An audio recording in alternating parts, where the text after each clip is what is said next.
بسم اللہ الرحمن الرحیم۔ محترم ناظرین السلام علیکم۔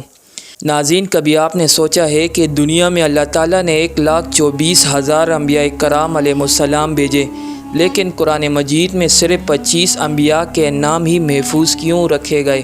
باقی کہاں گئے؟ ان کے قصے کیوں بیان نہیں کیے گئے؟ آخر اس فیصلے میں کون سا راز چھپا ہے؟ یہ کوئی عام سوال نہیں، بلکہ ایک ایسا دریچہ ہے جو ہمیں تاریخ، ایمان اور ہدایت کی گہرائیوں میں لے جاتا ہے۔ ناظرین، یہ ویڈیو صرف ایک معلوماتی سلسلہ نہیں بلکہ ایک روحانی و تاریخی سفر ہے، ایک ایسا سفر جس میں قرآن مجید کے 25 منتخب انبیاء کرام علیہ السلام سے ملاقات کریں گے۔ وہ ہستیاں جنہوں نے کبھی طوفانوں کا مقابلہ کیا، کبھی ظالم بادشاہوں کے قید خانوں کو برداشت کیا، کبھی پہاڑوں کی تنہائیوں میں اللہ کو پکارا اور کبھی شہروں کے بیچ توحید کی صدا بلند کی۔ آج ہم نہ صرف ان کے حالات زندگی اور مشن کو جانیں گے بلکہ یہ بھی سمجھیں گے کہ اللہ تعالیٰ نے ان 25 برگزیدہ انبیاء کرام کا ذکر کیوں فرمایا اور ان کے قصے قیامت تک انسانیت کے لیے کیوں مشعل راہ ہیں۔ تو ناظرین، آئیے اس ایمان افروز سفر کا آغاز کرتے ہیں۔ ناظرین، جب دنیا میں نہ انسان تھا، نہ شہر، نہ گاؤں اور نہ ہی آبادی، تب اللہ تعالیٰ نے مٹی سے ایک پتلا بنایا اور اس کو شکل دی اور پھر اس میں روح پھونکی۔ یوں پہلے انسان نے آنکھ کھولی اور وہ تھے حضرت آدم علیہ السلام۔ اللہ تعالیٰ نے انہیں علم عطا فرمایا، چیزوں کے نام سکھائے اور فرشتوں کو حکم دیا کہ حضرت آدم علیہ السلام کو سجدہ کریں۔ سب نے سجدہ کیا سوائے ابلیس کے، جس نے انکار کیا، تکبر کیا اور ہمیشہ کے لیے مردود ہو گیا۔ ناظرین، پھر حضرت آدم علیہ السلام اور حضرت حوا سلام اللہ علیہ کو جنت میں بسایا گیا۔ ہر نعمت ان کے لیے حلال تھی، لیکن ایک درخت سے منع کیا گیا تھا۔ شیطان نے وسوسہ ڈالا اور وہ اس درخت کے قریب گئے۔ یہ انسان کی پہلی لغزش تھی، لیکن اسی کے ساتھ پہلی توبہ بھی ہوئی۔ حضرت آدم علیہ السلام نے رو رو کر اللہ سے معافی مانگی اور اللہ نے انہیں معاف فرما دیا۔ اس کے بعد حضرت آدم علیہ السلام کو زمین پر اتارا گیا، کیونکہ زمین ہی انسان کا اصل امتحانی میدان تھا۔ روایات کے مطابق حضرت آدم علیہ السلام کو سری لنکا میں اتارا گیا، جبکہ حضرت حوا سلام اللہ علیہ کو جزیرہ نما عرب کے شہر جدہ میں اتارا گیا۔ بعد میں دونوں کی ملاقات میدان عرفات میں ہوئی۔ یہی وہ لمحہ تھا جہاں سے نسل انسانی کی ابتدا ہوئی۔ ناظرین، حضرت آدم علیہ السلام نے زمین پر زندگی کا آغاز کیا اور اللہ کے حکم سے لوگوں کو توحید، سچائی اور نیکی کی دعوت دی۔ آپ نے اپنی اولاد کو سکھایا کہ ایک اللہ کی عبادت کرے اور نیکی کے راستے پر چلیں۔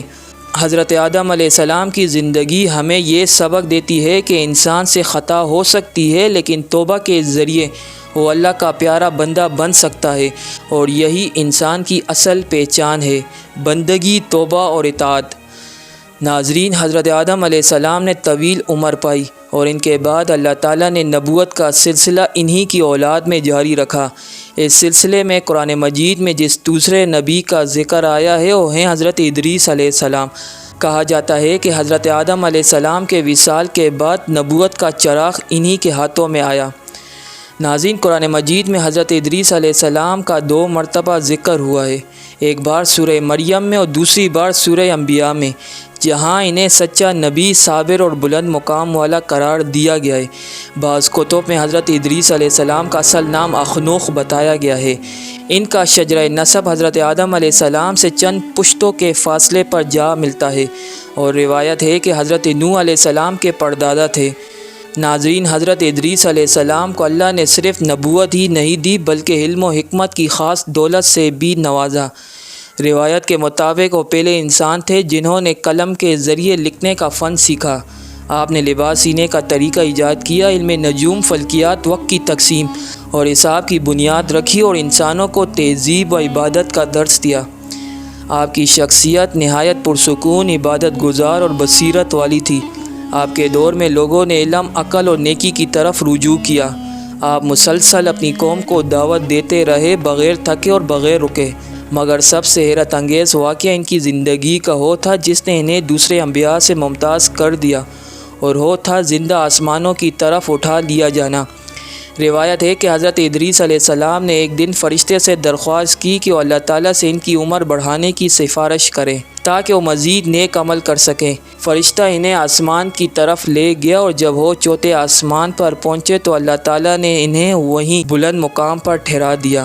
یہی وہ مقام ہے جسے قرآن مجید نے مقامم علیہ کہا، یعنی انتہائی بلند، خاص اور برگزیدہ مقام۔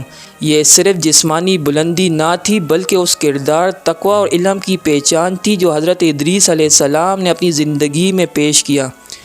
اللہ نے ان کی دعا، ان کی عبادت اور ان کے اخلاص کو اتنا پسند فرمایا کہ زمین کی زندگی میں ہی انہیں آسمانی مقام عطا کر دیا۔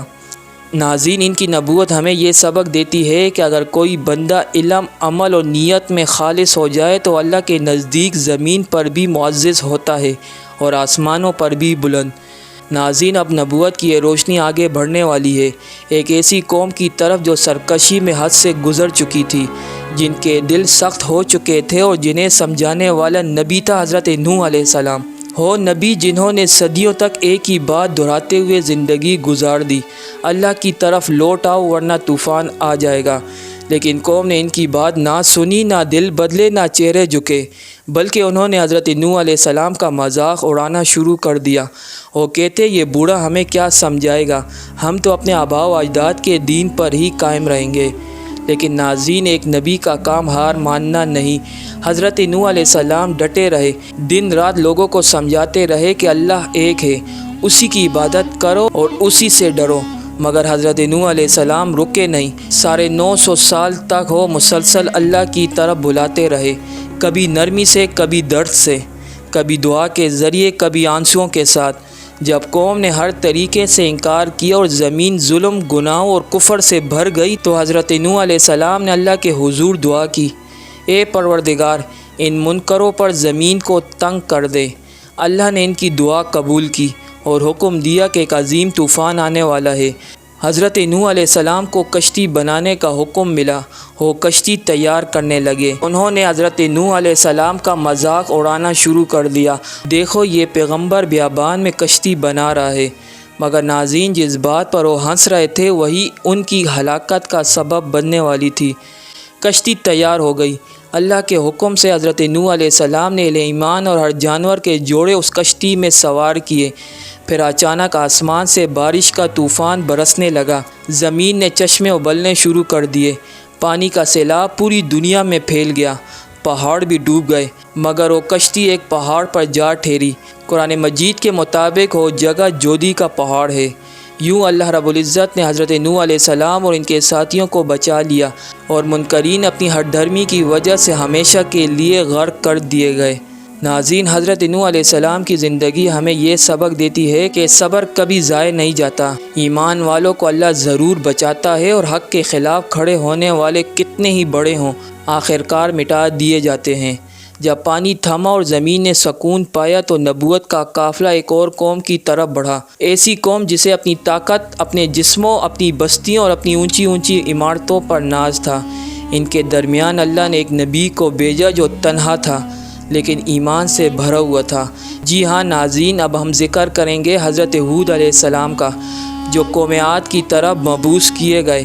انہوں نے اپنی سادہ سی آواز میں طاقتوروں کو للکارا، اللہ کی بندگی کرو، وہی تمہارا رب ہے۔ قوم نوح کے بعد زمین پر انسانوں کی تعداد بڑھنے لگی، وقت گزرتا گیا، نسلیں آگے بڑھتی گئی، لیکن پھر انسان وہی پرانی غلطی دہرانے لگے، اللہ کو بھول کر خود کو خدا سمجھنے لگے۔ ایسی ایک قوم تھی قوم عاد۔ قرآن ان کے بارے میں کہتا ہے کہ انہوں نے زمین پر ایسے محلات بنائے جیسے وہ ہمیشہ زندہ رہیں گے، پہاڑوں کو تراش کر عمدہ ستونوں والی عمارتیں کھڑی کیں اور کہتے تھے، ہم سے زیادہ طاقتور کون ہے؟ یہ قوم جسمانی طاقت میں بے مثال تھی اور اپنے وقت کی سپر پاور سمجھی جاتی تھی۔ اسی سرکشی اور غرور میں ڈوبی قوم کے پاس اللہ تعالیٰ نے اپنا پیغام لے کر بھیجا حضرت ہود علیہ السلام کو۔ ناظرین، حضرت ہود علیہ السلام نہایت سادہ، نرم خو اور رازگو انسان تھے۔ انہوں نے اپنی قوم کو پکارا، صرف اللہ کی بندگی کرو، یہ طاقت اور یہ غرور تمہیں نہیں بچا سکے گا۔ مگر قوم نے ایک نہ سنی، کہنے لگی، کیا تم چاہتے ہو کہ ہم اپنے باپ دادا کے دین کو چھوڑ دیں؟ تم تو ہم جیسے ہی انسان ہو، کیوں مانیں ہم تمہاری بات؟ حضرت ہود علیہ السلام نے انہیں سمجھایا، میں تم سے کوئی معاوضہ نہیں مانگتا، میں تو صرف تمہاری بھلائی چاہتا ہوں۔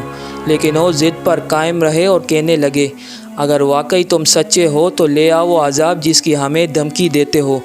ناظرین، یہی غرور اور یہی انکار ان پر اللہ کے عذاب کو لے آیا۔ قرآن کے مطابق اللہ نے ان پر ایک خوفناک اور مسلسل تباہ کن آندھی بھیجی جو 7 راتیں اور 8 دن تک چلتی رہی۔ وہی ستون، وہی میلات، وہی طاقت، سب کچھ ریت میں دفن ہو گئے اور صرف وہی بچے جنہوں نے حضرت ہود علیہ السلام پر ایمان لایا۔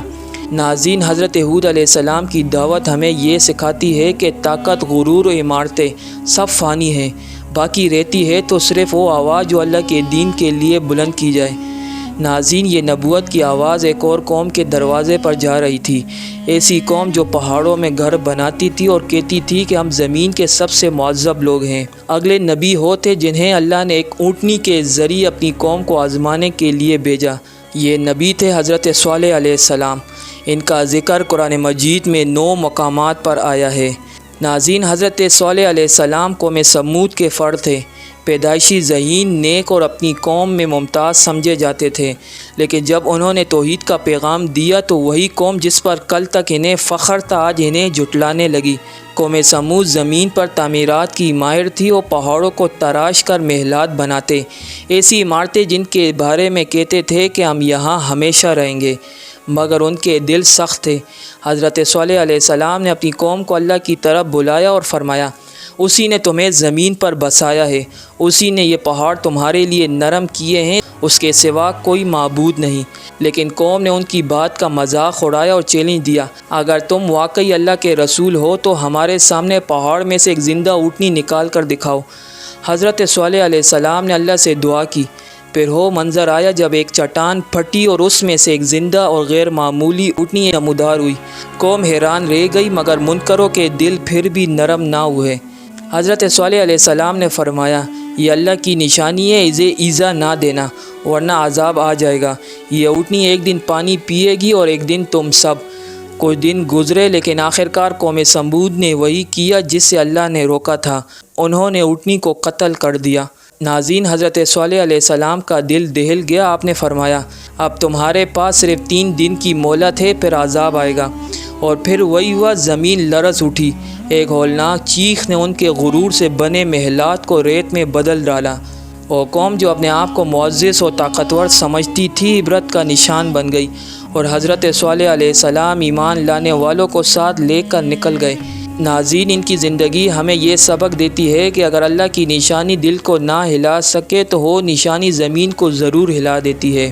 پھر نبوت کا یہ قافلہ بڑھا اور پہنچا ایک ایسی قوم کے پاس جو بازاروں میں آباد تھی، جہاں ناپ تول میں کمی، دھوکہ دہی اور مال کی محبت نے دلوں کو اندھا کر دیا تھا۔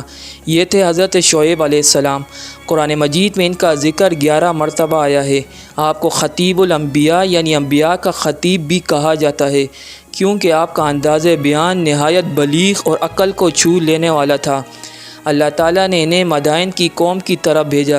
یہ قوم بظاہر مہذب تھی مگر دلوں سے بددیانت اور دنیا پرست ہو چکی تھی۔ یہ لوگ ناپ تول میں کمی کرتے، تجارت میں جھوٹ بولتے اور جب کوئی حق بات کرتا تو ہنسی اڑاتے۔ حضرت شعیب علیہ السلام نے فرمایا، اللہ سے ڈرو، ترازو پورا کرو، تجارت میں انصاف کرو، لوگوں کا مال نہ حق مت کھاؤ۔ اللہ نے تمہیں بہت کچھ دیا ہے تو کیا تم ان نعمتوں پر شکر ادا نہیں کرو گے؟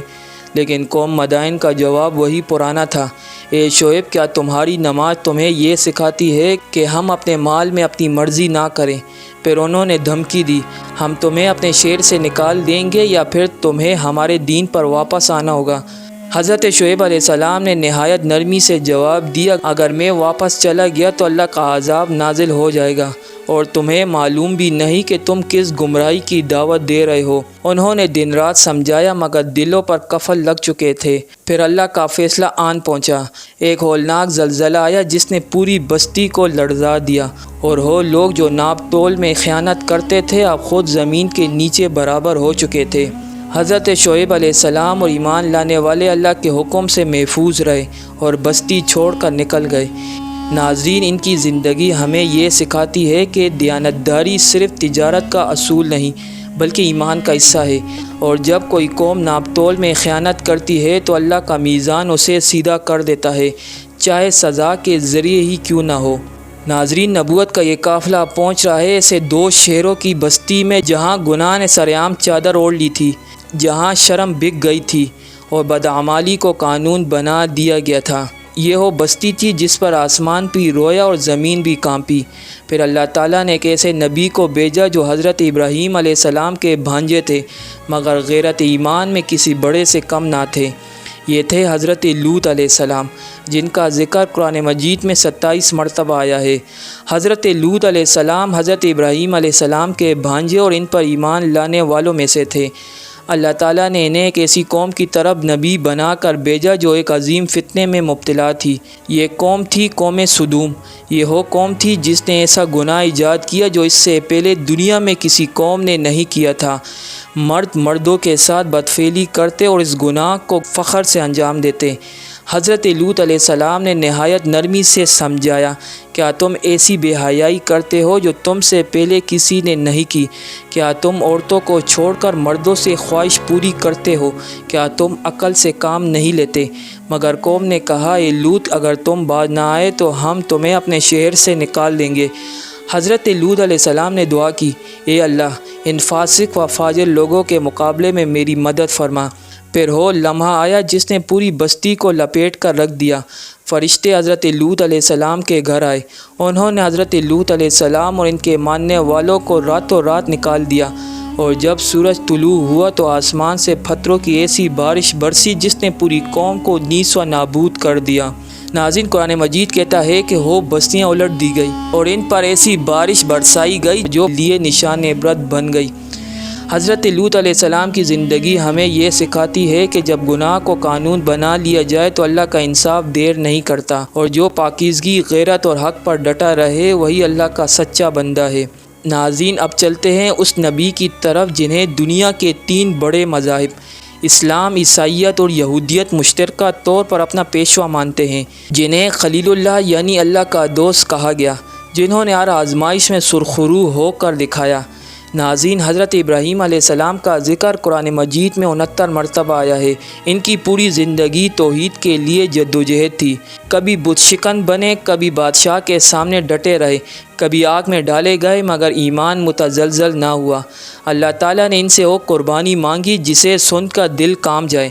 اپنے بیٹے حضرت اسماعیل علیہ السلام کو اللہ کے حکم پر قربان کرنے کا ارادہ کیا، اور جب چھڑی چلنے ہی لگی تھی تو اللہ نے پکارا، اے ابراہیم، تم نے خواب کو سچ کر دکھایا۔ یہ وہی عظیم قربانی ہے جس کی یاد میں آج بھی عید الاضحیٰ منائی جاتی ہے۔ حضرت ابراہیم علیہ السلام کی دعا تھی، اے اللہ، میری نسل میں بھی نبی بھیج۔ اسی دعا کے نتیجے میں آخرکار حضرت محمد مصطفیٰ صلی اللہ علیہ وآلہ وسلم مبعوث ہوئے۔ اب ہم بڑھتے ہیں ان کے بیٹے کی طرف، وہ بیٹا جو اللہ کے حکم پر ذبح ہونے کو تیار تھا اور جسے قرآن مجید میں 12 مرتبہ یاد کیا گیا۔ یہ ہیں حضرت اسماعیل علیہ السلام۔ ناظرین، قرآن مجید میں حضرت اسماعیل علیہ السلام کا ذکر 12 مرتبہ آیا ہے، اور حضرت ابراہیم علیہ السلام کے بڑے بیٹے تھے، وہی بیٹا جسے اللہ کے حکم پر مکہ کی بیاب و گیاں وادی میں چھوڑ دیا گیا، جہاں بعد میں زمزم کا چشمہ جاری ہوا۔ انہیں بچپن ہی سے قربانی اور فرمانبرداری کی تربیت ملی، اور پھر وہ وقت آیا جب والد نے خواب دیکھا کہ بیٹے کو اللہ کی راہ میں قربان کر رہے ہیں۔ بیٹے نے سن کر کہا، اگر یہ اللہ کا حکم ہے تو میں سر تسلیم خم کرتا ہوں، لیکن اللہ نے امتحان میں کامیابی کے بعد انہیں ذبح نہیں ہونے دیا، بلکہ ایک دمبا بیچ کر اس عظیم قربانی کو قیامت تک کے لیے یادگار بنا دیا۔ ناظرین، حضرت اسماعیل نے بعد میں اپنے والد کے ساتھ مل کر کعبہ کی بنیادیں اٹھائیں۔ اب ہم بڑھتے ہیں اس بھائی کی طرف جو حضرت اسماعیل علیہ السلام کے بعد آئے اور جنہیں خاندان نبوت کی دوسری بڑی شاخ کہا جاتا ہے۔ یہ ہیں حضرت اسحاق علیہ السلام۔ قرآن مجید میں حضرت اسحاق علیہ السلام کا ذکر کئی مرتبہ آیا ہے۔ وہ حضرت ابراہیم علیہ السلام اور حضرت سالہ سلام اللہ علیہ کے بیٹے تھے، ایک ایسا بیٹا جو بڑھاپے میں معجزے کے طور پر عطا ہوا۔ حضرت ابراہیم علیہ السلام نے ان کی پیدائش پر خوش ہو کر کہا، کیا بڑھاپے میں بیٹا ملے گا؟ اللہ تعالیٰ نے فرمایا یہی تو میرا فضل ہے۔ حضرت اسحاق علیہ السلام نے صبر، شکر اور دعا کے ساتھ زندگی گزاری۔ اللہ نے انہیں نبوت عطا کی اور ان کے بیٹے حضرت یعقوب علیہ السلام کو بھی نبی بنایا۔ یوں حضرت اسحاق علیہ السلام کا گھرانہ نبوت کی برکتوں سے بھر گیا۔ ان کی زندگی ہمیں یہ سکھاتی ہے کہ اللہ جب چاہے ناممکن کو ممکن بنا دیتا ہے، بس یقین اور صبر کے ساتھ دعا جاری رکھو۔ ناظرین، اب ہم چلتے ہیں ان کے بیٹے کی طرف جو حضرت اسحاق علیہ السلام کی نسل سے تھے اور جنہیں اللہ نے اسرائیل کا لقب دیا۔ انہی کی نسل سے کئی انبیاء پیدا ہوئے۔ یہ تھے حضرت یعقوب علیہ السلام۔ قرآن مجید میں حضرت یعقوب علیہ السلام کا ذکر 16 مرتبہ آیا ہے۔ وہ حضرت اسحاق علیہ السلام کے بیٹے اور حضرت ابراہیم علیہ السلام کے پوتے تھے۔ اللہ نے انہیں اسرائیل کا لقب عطا فرمایا اور انہی کے 12 بیٹے تھے جن میں بنی اسرائیل کی 12 شاخیں نکلی۔ ان میں سب سے مشہور بیٹا حضرت یوسف علیہ السلام تھے۔ حضرت یعقوب علیہ السلام کی زندگی کا سب سے بڑا امتحان ہوتا جب ان کا لاڈلا بیٹا حضرت یوسف علیہ السلام ایک دن اچانک غائب ہو گئے۔ انہوں نے سالوں تک صبر کیا، یہاں تک کہ آنکھوں کی بینائی چلی گئی، مگر زبان پر شکوہ نہ آیا۔ بس یہی کہتے رہے، میں اللہ سے فریاد کرتا ہوں، وہی بہتر جانتا ہے۔ آخرکار وہ دن آیا جب باپ بیٹے کی ملاقات ہوئی اور یعقوب علیہ السلام کا صبر رنگ لے آیا۔ ناظرین، حضرت یعقوب علیہ السلام ہمیں سکھاتے ہیں کہ صبر صرف خاموشی کا نام نہیں بلکہ یقین اور دعا کے ساتھ جینے کا بھی نام ہے۔ ناظرین، اب ہم بڑھتے ہیں اس نبی کی طرف جس کی کہانی کو قرآن نے احسن القصص کہا، جس کی زندگی غلامی سے بادشاہی تک کا حیران کن سفر ہے۔ یہ ہیں حضرت یوسف علیہ السلام۔ قرآن مجید میں حضرت یوسف علیہ السلام کا ذکر 27 مرتبہ آیا ہے۔ وہ حضرت یعقوب علیہ السلام کے بیٹے تھے۔ بچپن ہی سے حسد کا شکار ہو کر بھائیوں کے ہاتھوں کنویں میں پھینک دیے گئے، غلام بنائے گئے، قید میں ڈالے گئے، مگر ہر حال میں اللہ پر بھروسہ رکھا۔ قید میں بھی لوگوں کے خوابوں کی تعبیر بتاتے رہے اور بالآخر بادشاہ نے انہیں وزیر بنا دیا۔ یہی حضرت یوسف علیہ السلام ہیں۔ یہ تھے جنہوں نے سالوں بعد اپنے بھائیوں کو معاف کر کے انسانیت اور اخلاص کی روشن مثال قائم کی۔ ان کی کہانی ہمیں یہ سکھاتی ہے کہ اگر نیت صاف ہو تو غلامی کی زنجیریں بھی اللہ کی رضا سے تاج میں بدل سکتی ہے۔ ناظرین، اب ہم بڑھتے ہیں اس نبی کی طرف جنہیں سخت آزمائشوں میں بھی صبر کی پہچان بنایا گیا، حضرت ایوب علیہ السلام، جن کا ذکر قرآن مجید میں 4 مرتبہ آیا ہے۔ حضرت ایوب علیہ السلام نے بیماری، فقر اور تنہائی میں بھی صبر کا دامن نہ چھوڑا اور اللہ تعالیٰ نے ان کے صبر کے بدلے انہیں سب کچھ واپس عطا فرمایا۔ حضرت ذوالکفل علیہ السلام، جن کے بارے میں کم معلومات ہیں لیکن قرآن انہیں صابر اور نیک بندوں میں شمار کرتا ہے۔ حضرت موسیٰ علیہ السلام، جن کا ذکر قرآن مجید میں 136 مرتبہ آیا ہے اور جنہوں نے فرعون کے ظلم کے خلاف حق کا علم بلند کیا، بنی اسرائیل کو نجات دلائی اور تورات لائے۔ حضرت ہارون علیہ السلام، حضرت موسیٰ علیہ السلام کے بھائی، جنہیں ان کے معاون کے طور پر نبوت عطا ہوئی۔ حضرت الیاس علیہ السلام، جنہوں نے اپنی قوم کو بت پرستی سے روکا مگر انکار کے بدلے انہیں بھی تنہائی کا سامنا کرنا پڑا۔ حضرت یونس علیہ السلام، جو مچھلی کے پیٹ میں قید ہوئے اور وہیں توبہ و ندامت کے ذریعے اللہ کی رحمت کے حقدار ٹھہرے۔ حضرت زکریا علیہ السلام، جنہوں نے بڑھاپے میں اللہ سے اولاد مانگی اور اللہ نے انہیں حضرت یحییٰ علیہ السلام عطا فرمایا۔ حضرت یحییٰ علیہ السلام، جو پاکیزگی، نرمی اور حق گوئی کی عظیم مثال تھے اور جنہیں حق کے بدلے شہادت نصیب ہوئی۔ حضرت عیسیٰ علیہ السلام، جو معجزات سے بھرپور زندگی کے مالک تھے، پیدائش سے ہی کلام کرنے تک، اور انہیں زندہ آسمان پر اٹھایا، اور قیامت سے قبل دوبارہ بھی آئیں گے۔ اور آخر میں سید الانبیاء حضرت محمد مصطفیٰ صلی اللہ علیہ وآلہ وسلم، جن پر نبوت کا سلسلہ مکمل ہوا، جن کے ذریعے قرآن نازل ہوا اور جن کی زندگی قیامت تک کے لیے رہنمائی کا مینار ہے۔ ناظرین، یہ تھے قرآن مجید کے 25 عظیم انبیاء جن کا ذکر اللہ نے اپنی کتاب میں محفوظ فرمایا۔ ہر ایک نبی کی زندگی میں سبق، قربانی، صبر اور توحید کا پیغام ہے، اور ہم سب کے لیے دعوت فکر ہے کہ ہم صرف ان کے نام نہ جانیں بلکہ ان کے راستوں کو بھی اپنائیں۔ ناظرین، جیسا کہ ہم نے ویڈیو کا آغاز میں ایک سوال اٹھایا تھا کہ جب 1,24,000 انبیاء کرام علیہ السلام دنیا میں تشریف لائے تو پھر قرآن مجید میں صرف 25 کے نام ہی کیوں ہیں؟ تو آئیے اس کا مختصراً اور مؤثر جواب بھی سن لیں تاکہ یہ ویڈیو ایک مکمل، جامع اور ہدایت سے بھرپور اختتام تک پہنچے۔ ناظرین، اللہ رب العزت نے تمام انبیاء کرام علیہ السلام کو سچائی، روشنی اور ہدایت کے لیے بھیجا، لیکن قرآن مجید کا مقصد ناموں کی فہرست دینا نہیں تھا بلکہ ہدایت کا پیغام دینا تھا۔ قرآن میں صرف ان 25 انبیاء کا ذکر ہے جن کے واقعات، آزمائشیں اور جدوجہد ہماری اصلاح، نصیحت اور عبرت کے لیے زیادہ مؤثر تھے۔ اللہ نے خود قرآن میں فرمایا ہے کہ ہم نے کچھ رسولوں کا ذکر کیا اور کچھ کا ذکر نہیں کیا، لہٰذا یہ 25 وہ منتخب انبیاء ہیں جن کی زندگیاں ہمیں یہ سکھاتی ہیں کہ چاہے حالات جیسے بھی ہوں، حق کی راہ پر چلنا ہی اصل کامیابی ہے۔